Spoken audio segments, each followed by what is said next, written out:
Hello and welcome to another review and recap for The Traitors Season 4, Episode 9. Now we have a lot to cover in this week's episode with the addition of a new traitor in Traitors Tower. Suspicions are being thrown around the castle, as well as the ending to this episode got me very excited for what's to come later on this season. But before we can get to any of that, let's start off where last episode left off, which was Candace being banished, leaving Rob as the last traitor standing, and Alan tells him that he has to give one player, one faithful, an ultimatum to either join him as a traitor or to be eliminated from the game. And after Eric was able to compose himself on Rob being the traitor, he quickly says, yes, I will join you and let's get this thing going. Now I want to say that I think it was a really good decision for Rob to pick Eric as the replacement traitor. Clearly they have this established relationship and connection that they've been building over the course of this entire season. Eric does bring up that Rob did help take out Lisa and Candace, and what if he turns his attention to throw me under the bus at some point? But he quickly pushes that thought away and says that we need to trust each other, and it feels like Eric trusts Rob 100%. And I think Rob can fully trust Eric, knowing that Eric's never gonna throw him under the bus, as we saw with Candace in last week's Roundtable. And I also believe that Eric just is a team player. He's excited to be a part of the team, to help the team in any way that he can. So when he was a faithful, he was so excited to help out to get traitors out, but now that he's a traitor, he has quickly switched to traitors mode, and he just wants to help try to propel himself further into the game, as well as Rob. Also, this is a win-win for Rob, because either he gets a really good traitor that he can trust in Eric that will help him think logically and 4 steps ahead, as Rob has been wanting to do, or Eric incriminates himself by acting different, and that will ultimately help Rob in the sense that it pushes him past another Roundtable. So ultimately this is a win-win for them. They go up to Traitors Tower, they go over 3 nominees of who they could eliminate. They name Steven, Natalie, and Dorinda. Steven doesn't make a whole lot of sense because his name has been floated out there as having some suspicion on him. So I felt like it was either going to be a 50-50 chance between Natalie and Dorinda. Either you take out the last of the gamers or the last of the housewives. And in the next morning at breakfast, everybody comes down except for the last 3 people of Steven, Natalie, and Dorinda are missing until that final knock on the door, and it is revealed that Dorinda was eliminated. So not only is Rob a traitor hunter, which he deemed himself when he was talking to Eric, when he revealed himself on the night of the ultimatum, but it also looks like Rob is the housewife hunter as well. Now, after breakfast, we get a good bit of game talk. I didn't mention this at the beginning of breakfast, but the first 3 people down were Rob, Mark, and Kristen, and all 3 of them agreed that Johnny feels like he is 100% a traitor. His name is spreading all throughout the house as we see a conversation between Mark, Steven, and Eric, who 100% agree that Johnny is a traitor. We move on to a conversation with more Rob and Eric, who also agree that Johnny is a traitor. That's when Tara and Johnny have a conversation by themselves, one-on-one, Tara giving Johnny a heads up that your name is being thrown out there and it looks like that you're going to be banished next. He thinks Steven is a traitor because last episode, right before the round table, when Johnny and Dorinda were walking into the room where Steven and Candace were, Candace asked for a moment that Steven and her can have by themselves. Looks suspicious, maybe a traitor was giving another traitor a heads up. I mean, that is exactly what happened, except it wasn't Steven and Candace, it was when Rob came into the room, asking to speak with Candace one-on-one and told Steven to beat it, but the person that could corroborate that story doesn't remember it or never brought that up. So taking this information, Tara goes to have a one-on-one conversation with Kristen. When Tara says Steven's name, Kristen instantly shuts it down and says, no, Steven is not a traitor, and is even upfront with Tara saying that, I don't trust you. I gravitate towards confident people, and you just seem like you're running around scared all day, every day, in every single conversation. But let's put a pin in that as everybody gets into the cars and heads down to meet up with Alan for this week's mission. For this week's mission, everybody will get into their individually designated Jack-in-the-Box boxes, giving them a little time of solitude, as they will be asked multiple questions, and what they will try to do is match the answers that the traitors give for each question. Now, the cheeky and sneaky aspect of this mission is that after Alan asks the question, everybody will get into their Jack-in-the-Box boxes. Then after a little bit, the 2 traitors will have to exit their boxes, be able to speak with one another, give an answer, go back into their boxes, and then we'll come up with everyone else not trying to give out any suspicions or make any noise, giving away their positions or possibly people being suspicious of who they are. I like the production design, and I love the sneaky aspect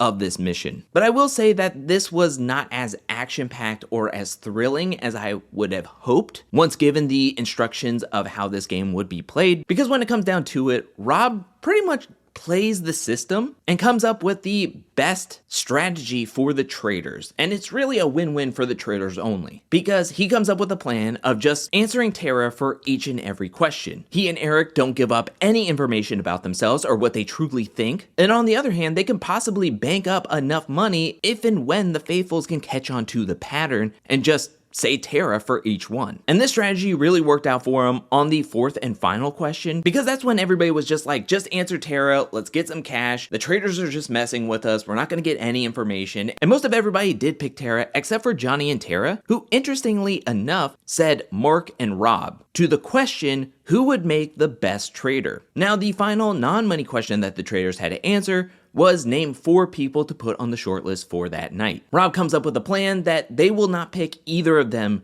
to be on the shortlist, as most people will probably suspect that at least one traitor put themselves on the shortlist to make them seem innocent. So at the end of the day, the people on the shortlist were Johnny, Tara, Natalie, and Kristen. Now it's quite interesting because on the car ride home, Natalie is mentioning what Rob kind of just said, and she's like, do we think that a traitor put themselves on the shortlist to make themselves seem innocent? But as Natalie is looking at everybody in the car and getting the vibes from everyone, she's like, I don't think a traitor is in here. Once the 4 on the shortlist come back to the house, we hear from Mark and everyone else who is eating saying that they are 99.9% on Johnny to banish that night. This is where we have a one-on-one conversation between Johnny and Tara, where they just say, enough is enough, let's stop hiding how close we are, and let's go into the round table having each other's backs. Johnny feels like he's gonna get banished no matter what. He's gonna give his 110%, and Tara's even like, if you get banished and people have suspicions on me trying to save you in tonight's round table, so be it. Oh, but the winds are starting to change in the castle, because once Natalie comes back to the castle, she scoops up Rob, Mark, and Kristen, and they go have a conversation where Natalie is like, it's not Johnny. I think it's Steven. I can't get it out of my mind that Lisa gave him all her gold, as well as he just seems suspicious at today's breakfast. Rob's thinking this is a good idea. Let's get Steven out this time. There's still going to be so much suspicion on Johnny for the next roundtable that we could just banish him next. Mark is still on Johnny, and now Kristen is saying that she's gonna vote for Tara no matter what. But this is when everybody gets their seat at the round table. To start things off, Tara takes a leadership role and proclaims that her and Johnny are not traitors, they are 100% faithfuls. And upon people questioning how is she so sure, Johnny steps in saying that they've been working with each other for like 11 years now, that they could sense that if anything was off between each other, and because there's nothing like that clouding each other's friendship, they fully 100% blindly trust each other. Kristen voices her concern because earlier in the day, she told Tara point blank, I don't trust you. And look where she's at, on the short list to possibly be eliminated that night. And now that Johnny is vouching for Tara and Tara is vouching for Johnny, and that they are a package deal, she's like, I don't trust either one of you. Kristen's like vendetta against Tara just because she's on the short list, and that Kristen divulged that she doesn't trust Tara, and that could be a part of it, just, I don't know, rings hollow for me. And it feels like she's taking it personally that she's on the short list and that Tara has this like rivalry against her. I don't know if that's exactly it, but to me that's how it's coming off in the edit. Johnny and Tara are able to voice their opinion and their theory, and they think that Steven is a traitor. Johnny tells about the whole conversation that Candace wanted to have one-on-one with Steven. Natalie is able to speak, and she says that there's something off with Steven, that there's the vibes at breakfast and the mission where Lisa gave you all the gold. Tara feels like Steven is putting up a wall. Steven is trying to be like, no, I'm 100% faithful. At this point, it was very interesting because I couldn't tell whether the tides were changing for Steven. Will Johnny be able to wiggle himself out of this? Now, just before voting, something else interesting happens as Alan brings up whoever has the dagger power wants to use it, speak up now. And Natalie pressures Rob to say that he has the dagger. Now she's on the short list. She is nervous that the traitors may look to banish her thinking that she has the dagger. So she pressures Rob to say that he has it. Rob says, I do have the power. He whispers it, I have the power. Now this is great news for Rob because it just proves how much he is playing Natalie for a fiddle, that how much Natalie trusts him, that she feels like the traitor is out there and you gotta bail me out, Rob. I don't suspect you as a traitor at all, that I am worried that the traitor might try to target me because they think I have it. You just gotta take the worry out of my mind. But this proves how much she trusts Rob, and I think that that should be in his mind up in Traitors Tower when he and Eric have to pick somebody out of those 4 that they chose earlier to banish. But we ultimately get down to the votes, and surprisingly, we get 2 votes for Tara, Kristen, and Mark. We get 2 votes for Johnny, Steven, and Maura. And then we have the rest 5 votes for Steven. Steven is banished. He gets up there and says that he's a faithful. He also says you blew it as he walks out of there, which I thought was kind of funny. This was a kind of interesting roundtable, but the most excitement that we get from this episode is the post-vote conversation, because we go to the kitchen where you have Kristen, Eric, Mark, Maura, and Natalie. And that's when Kristen really grills Eric on not having an opinion and how quiet he was, not just in the roundtable, but all day. We heard multiple times throughout this episode, Eric has been so nervous because this is his first full day, first full roundtable as a traitor, that he doesn't want to give too much info away or incriminate himself. So he elected to be a lot more quiet. Don't speak unless you have to, where he seemed to not say anything at all, which really made Kristen angry. To the point where she leaves the kitchen and she tells Mark and Rob that she does not trust Eric whatsoever.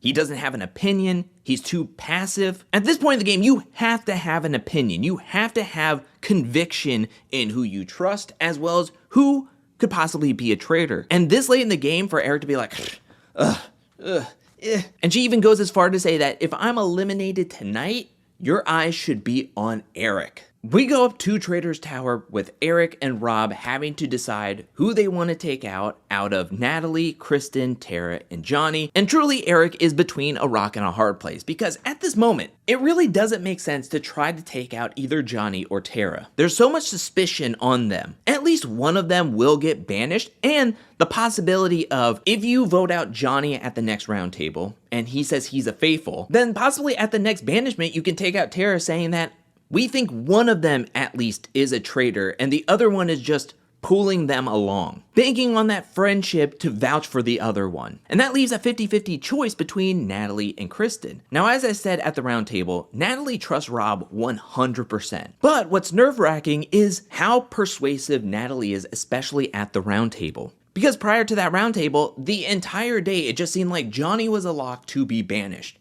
Yet Natalie comes home from the car ride right before the roundtable and somehow gets everybody to change their votes to Steven. Then again, there's a lot more suspicion on Natalie than, say, Kristen, because Natalie just swayed everyone to vote out a faithful when everybody was on Johnny. I think Natalie has a lot higher chance of being banished than, say, Kristen, who seems to be 100% absolved of any wrongdoing or being a traitor. Kristen has her eyes focused on Eric. And really, if they get rid of her, then people are looking at Eric. If they don't get rid of her, Kristen can spread around the entire next day that something's off with Eric. I think Eric was recruited. I think Eric is a traitor, and then they banish Eric at the next roundtable. And really, this is exactly what Rob wants. And now I thought it was a little funny at one point in Traitors Tower where Eric was like, as long as you have my back along with Mark, I think I'll be okay. And I gave a little bit of a chuckle because this reminds me of like 2 episodes ago when Lisa had all this suspicion on her and Candace were going to Rob being like, you gotta vouch for her and you gotta like stand up for her a little bit, maybe sway people to look the other way. And it's like, Eric, we have been here before. There's a reason why Rob, within the first 5 minutes of revealing himself as a traitor, calling himself a traitor hunter. He's not gonna ruin his opportunity in the game and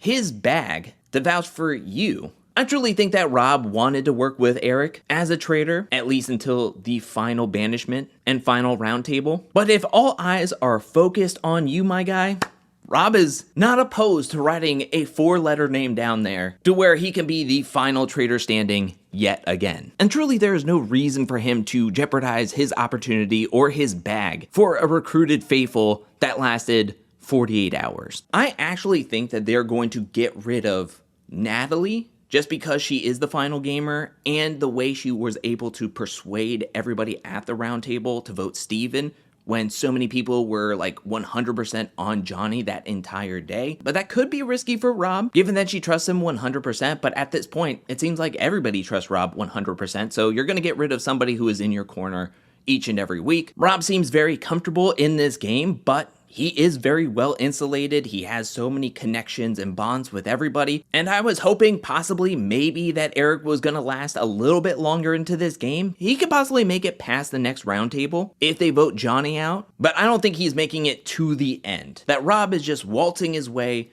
to cash that check in his bank account. And he is doing a pretty good job. I just don't see how anybody is going to try to like take him out or have any suspicions on him. He is just playing a really calm, cool, and collected game, going with the flow, and it's just working out to a T. But what do you think about this week's episode? Let me know down in the comment section below. What do you think about Eric joining in as a traitor? What do you think about his strategy of going quiet the entire day? What do you think about Kristen being so focused on Tara, as well as her grilling Eric in like the final half hour of the episode? And were you surprised that Steven was banished at this week's roundtable when it seemed like everyone was on Johnny? That kind of surprised me, but let me know anything and everything you feel about this week's episode as well as this season so far down in the comment section below. I want to hear what you have to say, and I want to give a special shout out thank you to everyone who supports me over at patreon.com/angelcakevids. Thank you for your support. Thank you for your generosity. Thank you. And thank you to everyone who's watching this video up to this point. I'll be back really soon with more Traitors content, more challenge content, more content in general. But until then, peace.